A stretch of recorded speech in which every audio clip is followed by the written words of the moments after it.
نہیں تھی حضرت عمر رضی اللہ تعالیٰ عنہ اور حضرت معاذ بن جبل نے جب شراب کی حرمت کے تعلق سے حضور صلی اللہ علیہ وسلم سے سوال کیا تو اللہ تعالیٰ نے اس وقت یہ آیت کریمہ نازل فرمائی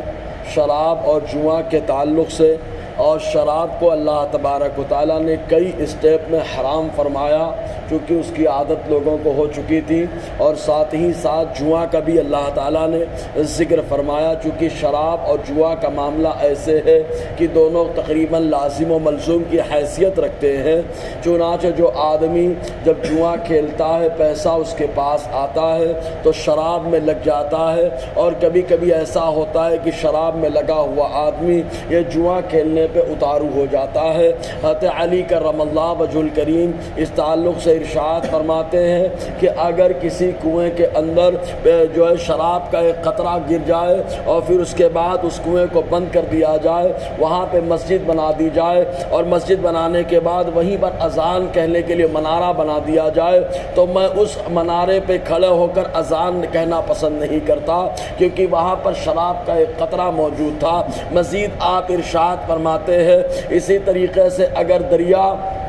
دریا کے اندر پانی بہ رہا ہو، وہاں پر شراب کا ایک قطرہ گر جائے، خشک ہو جائے، تو اس کے بعد وہاں گھاس نکل آئے تو میں اپنے جانوروں کو وہاں چرانا پسند نہیں کرتا۔ تو شراب کا معاملہ ایسا کہ اللہ تبارک و تعالی نے جب اس کی حرمت کو نازل فرمایا تو صحابہ کرام سب سے زیادہ اس کی مذمت کے لیے اترے، اور آقا علیہ السلام کے فرمان کو عام طور سے عام کر دیا کہ شراب تمام خباثتوں اور برائیوں کی بنیاد ہے۔ چنانچہ اللہ تعالیٰ ارشاد فرماتا ہے یسألونک عن الخمر والمیسر،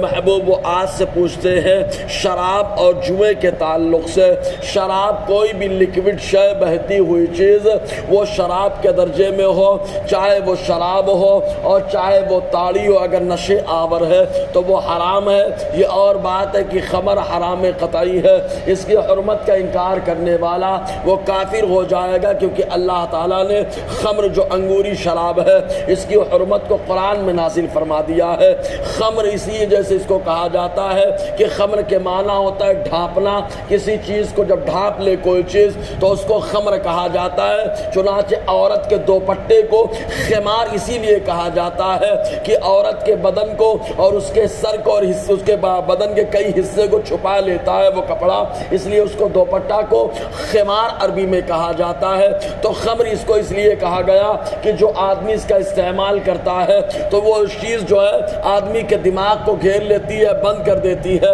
اس لیے اس کو خمر کہا جاتا ہے۔ اور عام معاملہ اس کے علاوہ کبھی کبھی آدمی دوسری چیزوں کا استعمال کرتا ہے، جیسے تمباکو کا استعمال کرنا یا دیگر چیزوں کا استعمال کرنا، وہ تو حالات اور سچویشن کے اعتبار سے فتویٰ لگے گا کہ عام طور سے اگر مختصر سے جو ہے نشے کا استعمال کیا، اگر وہ نشہ آدمی کو چلنے میں پاؤں لڑکھا دیتا ہے تو وہ چاہے تمباکو کا ہو چاہے کسی چیز کا ہو تو وہ نشہ حرام کا درجہ اختیار کرتا ہے، حتیٰ کہ اگر چلنے میں پاؤں لڑکھانے لگے تو اس نشے سے آدمی کا وضو بھی ٹوٹ جائے گا۔ مزید یہ کہ اگر اس درجے کو نہیں پہنچا تمباکو وغیرہ کا نشہ، تب ایسی صورت میں مکروہ ضرور ہوتا ہے۔ تو اللہ تعالیٰ فرماتا ہے وہ شراب کے تعلق سے پوچھتے ہیں، اور دنیا کی شراب کا معاملہ ایسا کہ بالکل وہ ناپاک اور بالکل بدبودار، اور دنیا کی شراب کو اگر بنتے ہوئے انسان دیکھ لے تو اس کو اپنے ہونٹوں سے لگانا گوارا نہ کرے کہ پہلے اس کو سڑایا جاتا ہے،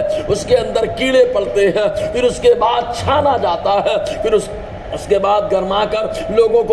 کے لیے دیا جاتا ہے۔ اب سڑی ہوئی چیز کو لوگ بڑے شوق سے کھاتے ہیں، پیتے ہیں، اور اس کو سمجھتے ہیں کہ ہم بڑا اچھا کام کر رہے ہیں۔ کوئی بھی تہذیب یافتہ قوم اسلام کے دامن سے جب وابستہ ہوتی ہے تو وہ یہی کہتے ہیں کہ اسلام نے حقیقت میں انسان کو کھانے پینے کا سلیقہ عطا فرمایا۔ تو بہرکیف شراب یہ حرام قطعی ہے جس کو خمر کہا جاتا ہے۔ والمیسر، اور جوا میسر اس کو کہا گیا، اصل میں اس کا لغوی معنی ہوتا ہے آسان، چونکہ آسانی سے پیسہ آتا جاتا ہے۔ جب آدمی جوا کھیلتا ہے تو جو جیتتا ہے تو اس کے پاس آسانی سے پیسہ چلا جاتا ہے، اور جو ہارتا ہے بہت آسانی سے نکل جاتا ہے، اسی لیے اس کو میسر کہا گیا جو لفظ یسر سے بنا ہے۔ اور جو ہے جوا کھیلنے کی بہت ساری صورتیں ہوتی ہیں۔ حضور کے دور میں جو رائج تھی ان تمام جوا کی صورتوں میں جانوروں کا لڑانا، آقا علیہ السلام نے جانوروں کو لڑانے سے سخت منع فرمایا، تو جانوروں کو لڑاتے تھے، مقابلہ کراتے تھے،